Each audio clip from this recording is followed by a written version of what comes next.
From the Hill, there is great trepidation throughout the free world and the American electorate as President Trump prepares to meet first with our North Atlantic Treaty Organization, NATO, allies and then with Russian strongman Vladimir Putin behind closed doors.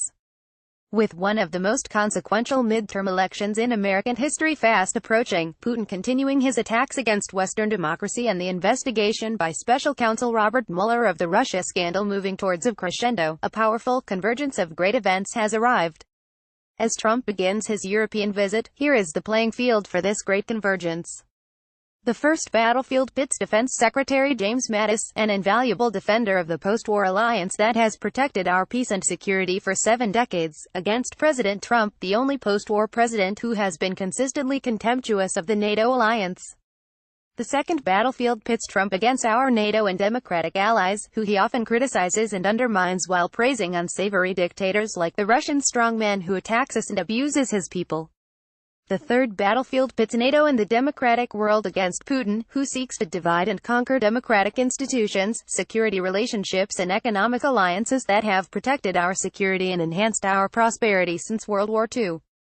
The fourth battlefield pits Putin and Trump against Special Counsel Robert Mueller, who seeks to unravel the conspiracy surrounding the Russian attack against democracy and prosecute any individuals who may have colluded or conspired in this attack.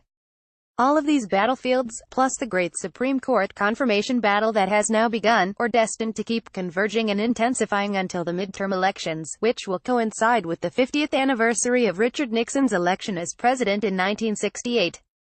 Believers in freedom and democracy owe a profound debt to Defense Secretary Mattis, who towers above all others inside the Trump administration as a bulwark of the Democratic alliance. Mattis is a good man, a modern throwback to the days when allies made common cause in defense of our common values and shared security. By contrast, Trump, whose sense of history extends no further than the latest news cycle, and whose defense of democracy extends no further than his latest attacks against democratic leaders and praise of foreign dictators, is seen by NATO allies as a threat to their security, not a guarantor. Trump as president is historically unprecedented. He is the first president since World War II who is not seen as the leader of the free world.